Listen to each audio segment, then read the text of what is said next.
Açıklayarak temaları angıları bağlı uşakların zorlanmasının ilkin lazım yasaba almaunların haklarını haberledi uşakların zorlanmasının görüşmek merkezin temsilcisi. Раскрывать проблемы системные очень важно для того, чтобы продвинуть программы по предупреждению насилия, чтобы снизился. Açıklama bu problemi lazım. Bu önemli bir proje. Bize önemli ki bu soru çözülsün daha da hızlı. Hizmetler lazım bu soruşlara daha da hızlı cevap etsinler. Lazım herkes uşak kabul etsin yardımı hem. Onun için lazımlı koşullar olsun. Каждого ребенка к помощи, к услугам соответствующим.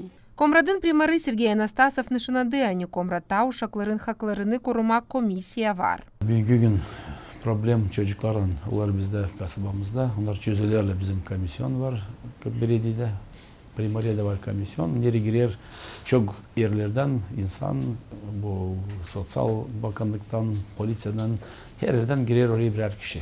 Kendi belediye de bu problemleri çözer. Onlarla beraber nerede lazım belki çocukları alma, bak koyma başka yere, babası, anası içer çok şarap, hem de gezer, her gün sarhoş bir de işlemir.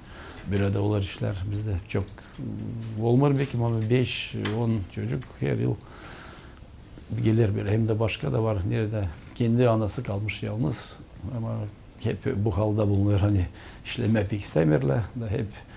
Burada komisyon çalışır, hem de bir şey de yardım finans tarafından bunu getiriyor devlet.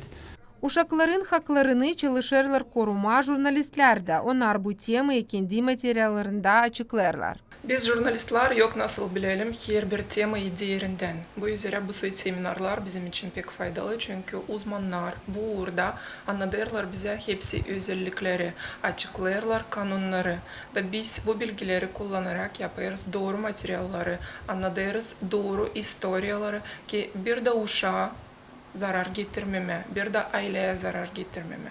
Trening, her bir seminer önemli, her bir kişiye, ailesi, jurnalistlere bize anglarımız karşı geliriz türlü soruşlarla, türlü problemalarla kendi işimizde.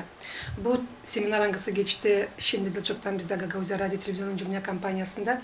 İsterim söylemeye pek aktual hem de pek lazımlı bizim jurnalistlerin işinde. Çünkü zorlatmaklar, uşaklar, için ailelerde bu bir süreciz, bir tema, bir konu angısı. Bırakma rahat bir de kişiyi biz lazım yaklaşmak pek yavaş bu uşaklara anglarını zorladılar evde de yardımcı olma kendi konuklarımıza göre elbette devlet de lazım kalsın bu sırada bir tarafta. Semineri geçirmeye yardımcı oldu Bağımsız Presanın Asosiyasyası. Finansladı onu Avrupa Birliği Barabar Milletlerin Birliğin Karılar hem UNICEF kurumundan. Irina Karaman, Vlad Tabachuk, Alexey Gerçug, RT Haberler.